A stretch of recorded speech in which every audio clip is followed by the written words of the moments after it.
आज की इस पत्रकार वार्ता में पार्टी का समूचा वरिष्ठ नेतृत्व जिसका परिचय श्रीमान शमशेर खरक जी ने करवाया है और उपस्थित सभी मेरा अपना परिवार,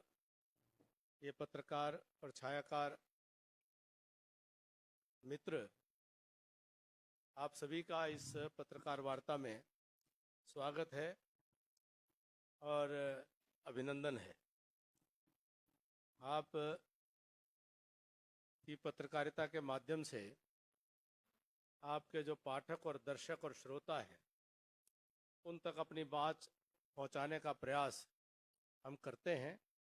और आप एक सेतु का काम करते हैं। आपका आभार व्यक्त करते हुए अपने पत्रकार वार्ता के जो निरंतर प्रतिदिन नियमित पार्टी की तरफ से हो रही है, उसी कड़ी में कुछ बातें मैं जोड़ने के लिए आपके बीच में उपस्थित हुआ हूं। जैसा कि आप जानते हैं कि आगामी 17 जुलाई को भारत के यशस्वी प्रधानमंत्री, दुनिया के सर्वाधिक लोकप्रिय जननेता और पूरे विश्व में एक सर्वमान्य प्रभावशाली नेतृत्व के तौर पर जिन्होंने अपनी पहचान बनाई है, श्रद्धेय श्रीमान नरेंद्र मोदी जी, वह हमारे जींद शहर में, हमारे जींद जिले में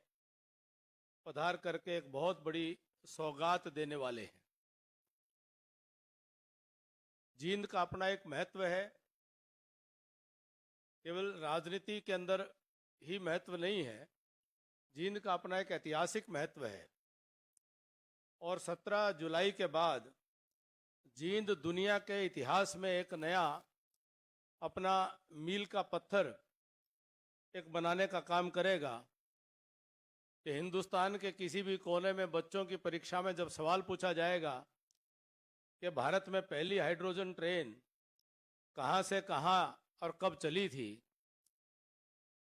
तो प्रधानमंत्री श्रीमान नरेंद्र मोदी जी के कर कमलों से 17 जुलाई 2026 को दिल्ली से चल करके और जींद जाने वाली भारतवर्ष की सबसे पहली हाइड्रोजन ट्रेन का उत्तर तमिलनाडु से लेकर के और कश्मीर तक के छात्र छात्राएं भविष्य के अंदर आने वाली सदियों तक ये उत्तर दिया करेंगे, क्योंकि हाइड्रोजन ट्रेन की जो प्रणाली है यह अपने आप में एक वैज्ञानिक चमत्कार भी है, जिसकी पूरी दुनिया अपने पर्यावरण को ध्यान में रखते हुए और साथ साथ ईंधन की कीमतों को ध्यान में रखते हुए नई नई तकनीक के माध्यम से जो सामान्य जन के लिए पूरी दुनिया के अंदर ऐसा कौन सा फ्यूल हो सकता है जो स्थायी समाधान बने, पर्यावरण की दृष्टि से भी और खर्च की दृष्टि से भी, उसमें सबसे महत्वपूर्ण हाइड्रोजन के ऊपर पूरी दुनिया ने आस लगाई हुई है। और भारतीय रेल ने यह चमत्कार करके दिखाया और प्रधानमंत्री जी ने इसका फैसला कि पहली ट्रेन दिल्ली से लेकर के जींद तक जाए, ये हम सब के लिए एक बहुत बड़े सौभाग्य की बात है। और माफी चाहूंगा, जींद से सोनीपत के बीच की, क्षमा मेरी, आप थोड़ा दुरुस्त कर लेंगे, जींद से सोनीपत के बीच की। और ये जींद विशेष रूप से, जींद का महत्व जो कहने का तात्पर्य ये है कि जींद अब हरियाणा प्रदेश का पिछड़ा इलाका नहीं रहा है, हिंदुस्तान के पिछड़े इलाकों में जींद नहीं रहा है। 2014 से पहले जब जींद की चर्चा आती थी तो हरियाणा के सबसे पिछड़े जिले के तौर पर जींद को सामान्य तौर पर लोग बात करते थे। अधिक से अधिक इसका राजनीतिक महत्व रैलियों में संख्या भरने को, उससे ज्यादा इसका राजनीतिक महत्व नहीं माना जाता था। संघर्षी इलाका था, मेहनतकश किसान मजदूर का इलाका, लेकिन कहीं ना कहीं विकास की दौड़ में ये पिछड़ा हुआ इलाका था। 2014 से लेकर आज जींद एक बहुत बड़ी छलांग लगा चुका है। आज मेरे ख्याल से 9 नेशनल हाईवे जींद से गुजर रहे हैं। मेडिकल कॉलेज हमारा शुरू हो रहा है। जींद के नगर के अंदर की विकास की एक नई कहानी लिखी जा चुकी है और जींद के लोगों में एक नया आत्मविश्वास दिखाई दे रहा है। और जींद की आर्थिक उन्नति की रेल जो है वो भी चल पड़ी है और हाइड्रोजन ट्रेन का आना वह जींद की आर्थिक उन्नति को और ज़्यादा तेज करने का काम करेगा कि जींद रेल के माध्यम से सीधा बड़े औद्योगिक नगरी के साथ में जुड़ने का काम करेगा। और मोदी जी का जींद के प्रति और हरियाणा के प्रति अपने आप में एक लगाव हम सब से छुपा नहीं है। जब वो हरियाणा प्रदेश में और इस क्षेत्र में संगठन मंत्री के नाते और प्रभारी के नाते भी रहे, तो पूरे इलाके का उन्होंने प्रवास किया हुआ है और उनको इस पूरी धरती से ही कहीं ना कहीं प्यार है। मुझे स्मरण होता है कि जब 2013 में उन्होंने लोकसभा चुनाव से पूर्व अपने प्रधानमंत्री के तौर पर चुनाव अभियान का श्री गणेश करने की जब विचार किया, तो उसका पहला कार्यक्रम उन्होंने हरियाणा प्रदेश को और पूर्व सैनिक और अर्धसैनिक बल उनके एक बड़ी विशाल रैली रेवाड़ी के अंदर उन्होंने आयोजित करने का काम किया और हम सब कार्यकर्ताओं को सौभाग्य मिला। संयोजक के नाते मुझे भी वो अवसर मिला कि 15 सितंबर 2013 को एक ऐतिहासिक रैली रेवाड़ी में हुई और चूंकि पूर्व सैनिक हूं, तो उस रैली के अंदर जो संकल्प मोदी जी ने देश के सामने रखे थे, वो आज 13 साल उस संकल्पों को किए हुए पूरे होने वाले हैं। और 12 साल से देश के प्रधानमंत्री के तौर पर मोदी जी ने जो देश की सुरक्षा की दृष्टि से, जो सामरिक जो हमारा जो स्ट्रेटेजिक जो पोजीशन की दृष्टि से जो एक पूरा आमूलचूल परिवर्तन जिसको कहते हैं दृष्टिकोण में लाने का काम किया, उसकी भूमिका भी हरियाणा के अंदर रेवाड़ी के अंदर मोदी जी ने संकेत कर दिया था। तब मोदी जी ने कुछ विषय रखे थे। उन्होंने कहा था कि 1971 के युद्ध के बाद 1973 से लगातार कांग्रेस पार्टी ने सरकारों में रहते हुए जो पूर्व सैनिकों का 1 रैंक 1 पेंशन का अधिकार था 1973 में समाप्त किया था। उन्होंने कहा था हम 1 रैंक 1 पेंशन को फिर से लागू करेंगे। उन्होंने कहा था कि देश की आजादी के बाद देश के अनेकों युद्धों में हुए शहीदों को उनकी स्मृति में कोई राष्ट्रीय युद्ध स्मारक नहीं बना था। इंडिया गेट प्रथम विश्व युद्ध और द्वितीय विश्व युद्ध के योद्धाओं और शहीदों की स्मृति में तो बना, लेकिन आजादी के बाद के देश के लिए काम आने वाले शहीदों की स्मृति में कोई राष्ट्रीय युद्ध स्मारक नहीं बना था और उसको बनाने की घोषणा की। और जैसे 1 रैंक 1 पेंशन लागू किया, वो हमारा राष्ट्रीय युद्ध स्मारक भी बनाने का काम किया। उन्होंने घोषणा की थी कि अब उनके नेतृत्व में सरकार बनने के बाद भारत की सीमाओं पर बैठे हुए अधिकारियों को देश की सुरक्षा की दृष्टि से कोई खतरा महसूस होता है सीमा पार से, तो उनको दिल्ली से निर्देश लेने की जरूरत नहीं पड़ेगी।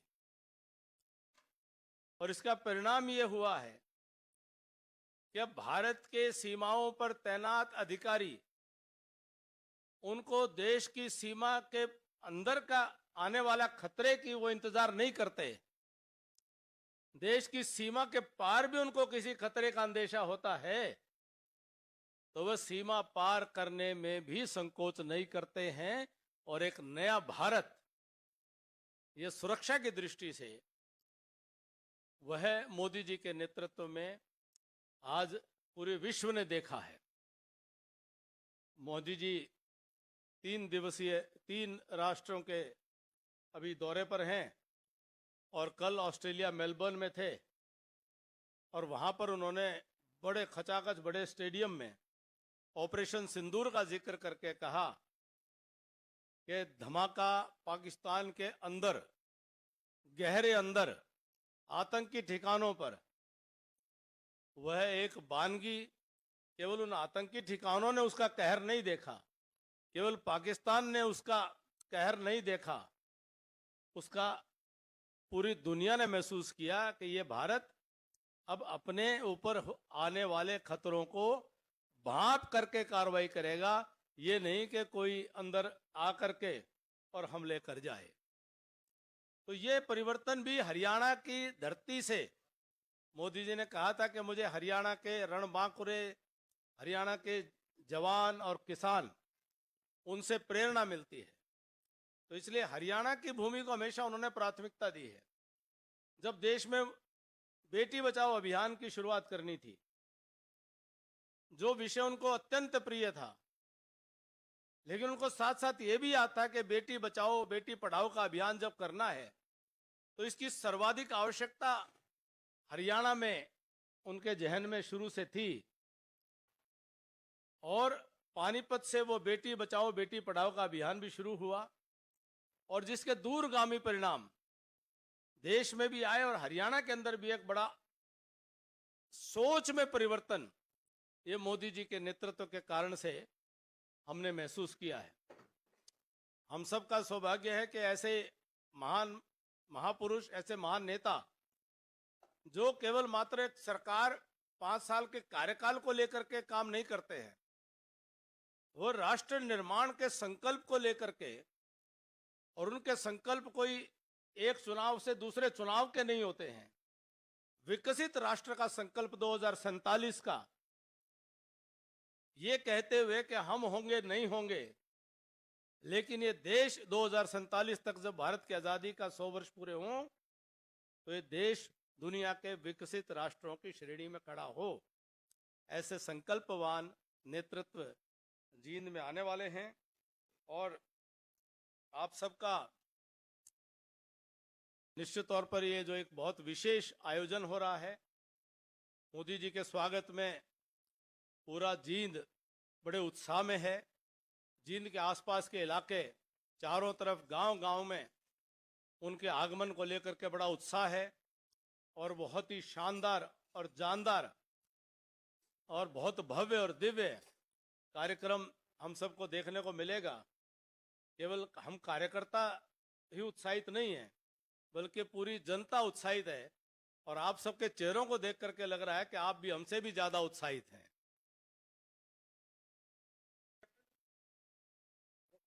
इस रैली की विशेषता आपके ध्यान में लाई गई है। मैं दोहराने वाला विषय मैं अवॉइड करना चाह रहा था, लेकिन फिर भी इस रैली की एक विशेषता यह है कि चूंकि ये हाइड्रोजन ट्रेन का मामला है, तो इसकी विशेषता यह है कि रैली भी पर्यावरण को ध्यान में रखते हुए इको फ्रेंडली रैली जो है